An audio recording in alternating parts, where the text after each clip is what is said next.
Alright, starting off, I'm going to be telling you guys about the new fruits that were added in this update. First up, we got the mammoth fruit. And next up is the sound fruit along with the rocket fruit. Well, the rocket fruit kind of just replaced the kilo fruit because of copyright. Anyway, starting off with the mammoth fruit. This is a mythical fruit that costs a total of 2,700,000 belly or 2,300 Robux from the Blox Fruit dealer. And it's pretty self-explanatory. Basically, just lets you transform into a mammoth. First ability we got here is the Z ability with a 1 mastery requirement. And this one is called Ancient Cutter. For this one, you just shoot 3 sword-like strikes towards your enemy or wherever your cursor is aiming, and they deal a decent amount of damage and knockback. Next up is the X ability, and it's called True Prehistoric Punt with a 50 mastery requirement. For this one, you dash towards your enemy, slam them into the floor, and send them flying into the sky. Next up is the C ability called Colossal Crusher with a 100 mastery requirement, and this one does the exact same thing but does a little bit more damage. Next up is the Transformation, which requires 300 mastery, and for this one, you basically just transform into a mammoth. The abilities from before aren't actually a mammoth, it's kind of just like a phantom mammoth that only shows up during the ability. But when you transform, you actually fully transform into one, and your abilities get a lot more powerful. Next up is the Stampede ability, and this is the movement ability. And the cool thing about this ability is that when you use it while transformed, its duration is actually unlimited, so you can keep going for as long as you want. And similar to the Awakened Buddha's passive ability, this ability constantly does damage as long as you're hitting your target. Overall, a really solid fruit, and since it's mythical, you already know it's good. Next fruit is the Sound Fruit, and I'm sure a lot of you have already seen this. It's a legendary fruit, and it costs a total of 1,700,000 belly or 1,900 Robux from the Blox Fruit dealer. The first ability of this fruit is the Z ability, and it's called Notes with a 1 master requirement. For this one, you can basically charge it up and you just shoot out a bunch of notes in the direction you aim.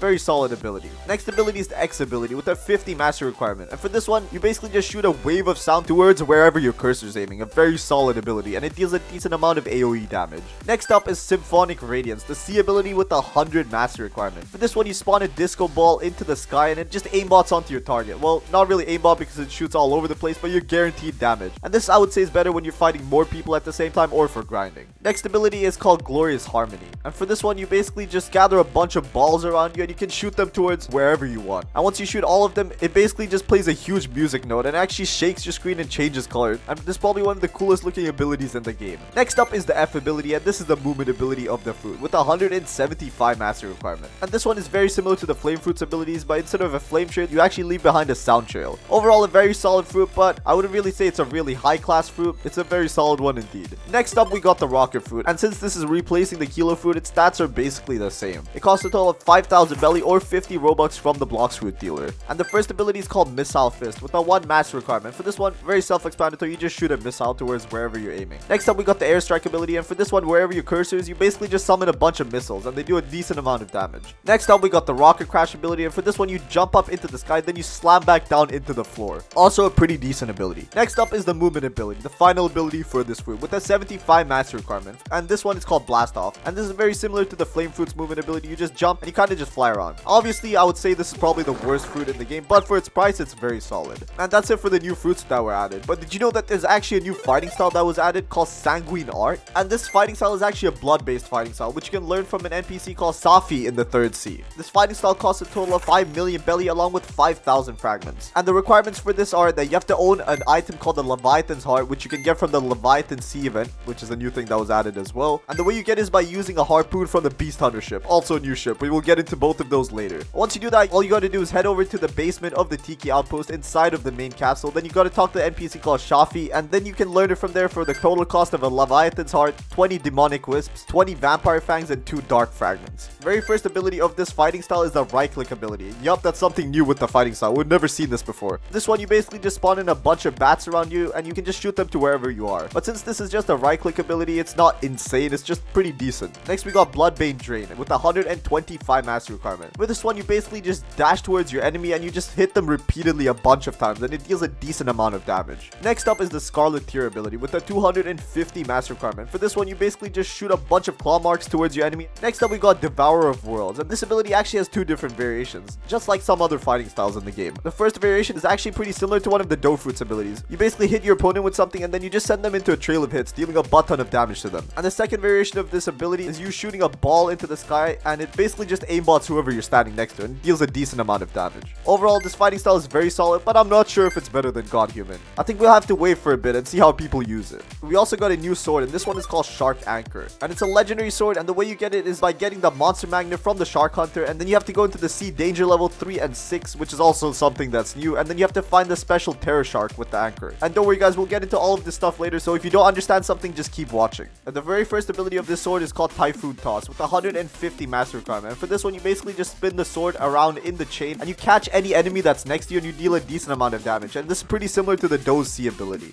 Next up, we got Armor Breaker with 350 master requirement. For this one, you basically just dash forward, uppercutting your enemy with the sword. Then it drags them with the sword and just slams them, doing a butt ton of damage. Overall, a pretty solid sword. Next up, we got a bunch of new accessories. And the first one we got here is called Leviathan Crown. And the way you get this accessory is actually pretty special. You actually have to craft it. You need 1 Dark Fragment, 10 Leviathan Scales, and 5 Electric Wings. And what this accessory gives you is 12% more damage on your melee attacks, 35% more damage to C events, 25 increased health regeneration, and 40% higher drop chance from C events, and 1 extra observation dodge. Next up, we got the Leviathan Shield, and this is a mythical accessory. And the things you need to get this is 1 Mirror Fractal, 30 Leviathan Scales, Electric Wings, and 20 Fool's Gold. This gives you 15% defense against melee, sword, and gun attacks, and a 30% defense against all C events, and 90% protection against C damage, and plus 1250 health. A very solid ability, but it's very difficult to get as well. Next one we got here is the Terror Jaw, and this is a legendary accessory. It gives you plus 10% sword damage, plus 10% skill cooldown reduction, 20% defense against C events, and 200 health and energy. And the way you can get this is from the Shark Hunter in Tiki Outpost. And you also have to craft it for 1 Terror Eyes, 2 Mutant Teeth, 10 Fool's Gold, and 5 Shark Teeth.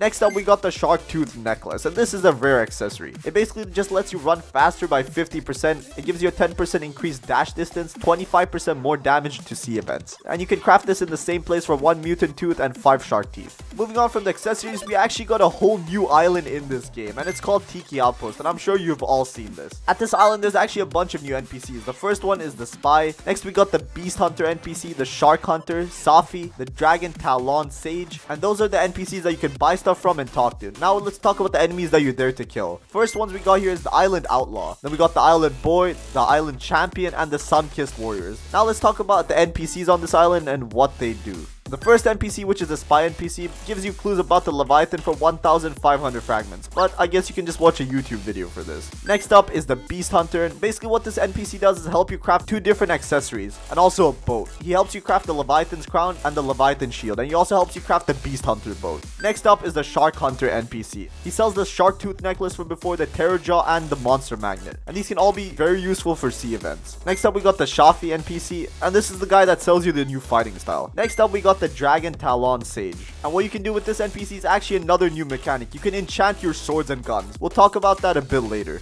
Next up we got a bunch of new boats in the game. First up we got the Beast Hunter boat, and this boat actually looks very solid. It kind of has an ice theme going. To get this, you need to pay 20 Leviathan Scales, 6 Electric Wings, 2 Mutant Teeth, 30 Fool's Gold, and 6 Shark Teeth to the NPC from before. Next, we got reworks of a bunch of boats, and they're also renamed. Now we got a Lantern boat, which you can buy from the luxury boat dealer for 5,000 belly, and this replaced the flower ship from before. Next up, we got a boat called the Guardian. This one you can also buy for 5,000 belly from the luxury boat dealer, and this one replaced the Swan boat. Next up, we got the Miracle boat, and this one you can only use with the luxury boats game pass, and you obviously spawn it from the luxury boat dealer. Next up, we got the Sentinel, and this is a very solid boat. It costs a total of 1,000 belly to spawn, and a bunch of people can ride on it at the same time. And since you can buy from the luxury boats dealer, you already know it's a solid boat. And that's pretty much it for the boats, but let's talk a bit about the new C events that were added into the game. The first one we got here is Treasure Island, and this is a C event that happens when you're really far away from land. There's also a small amount of trees and rocks on the island, and a chance of getting chests. You also have a chance of getting fragment chests from this island. Next C event we got here is the Ghost Ship C event, and these were previously called ship raids, but now they're renamed and reworked. And basically what happens in the C event that there's a bunch of brigade ships and a bunch of Grand Brigade ships, and once you defeat all of them, you have a small chance of getting a Blox Wound, just like the old version. Next up we got the Terror Shark event, and this one is a level 2000 raid boss that has a chance to spawn when you're between C danger level 2 to 6, and depending on which danger level you're in, the Terror Shark will be stronger and harder to beat. And it's recommended not to go past level 5 unless you have a death wish, but if you're a pro player at the game, then you do you. Next up is the Leviathan C event, and not much is known about the C event, but from what I know, it's probably one of the hardest C events in the game. The boss has a total of 887,000 HP. That makes him super powerful. Other than that, I just know he's really hard to defeat, and he drops some stuff that you need for crafting. Moving on, we got a new level cap, obviously, because we got a new island and new NPCs, and that level cap is 2,550. And we also got a rework to the Dark Blade, the True Triple Katana, the Bisento, the Koko, the Midnight Blade, the Pole First Form, the Pole Second Form, the Rengoku Sword, the Saber, Sadi, Shisui, Spiky Trident, Tushida, Wado, Yama, Dragon Trident, Longsword, Pipe, Soul Cane, Trident, Triple Katana, Katana, Dual Katana, and Cutlass. Damn, that's a lot of swords. And we also got some reworks for the Kilo Fruit, which I mentioned before. It's now called the Rocket Fruit. We also got a rework to the Spin, which makes its new abilities slightly cooler and better in my opinion. Next fruit that was reworked is called Paw, and they just renamed it to Pain because of copyright. We also got a new thing in the game called Enchantments, which I mentioned a little bit before, and you can do it by using scrolls at the Dragon Talon Sage. And there's so many enchantments in the game that I cannot mention them all in this video. I'll be sure to make a new video for them. Next up, we got scrolls, and this is what you actually use to enchant. And there's actually different ways to craft these scrolls. The first scroll can be crafted with 3 Fool's Gold and 2 Shark Teeth, and this is an uncommon scroll. To craft a rare scroll, you need 2 Electric Wings, 5 Fool's Gold, and 4 Shark Teeth. For a legendary scroll, you need 5 Leviathan Scales, 3 Electric Wings, 1 Mutant Tooth, 7 Fool's Gold, and that's it. Next up is the mythical scrolls, and for these ones you actually cannot craft. You have to buy the scrolls from the shop for Robux, and each scroll costs a total of 500 Robux. Next up, we got the cursed scrolls, and these ones actually we don't know if they exist, but we kind of saw them in the update 20 trailer, but it's not confirmed yet. Next, we got the blessed scrolls, and it's the same as the cursed. We don't know if they exist. And also another minor change, you actually get a health bar on your screen when you're next to a raid boss, so you'll easily know how much damage to do to them, and it'll help a lot with raids.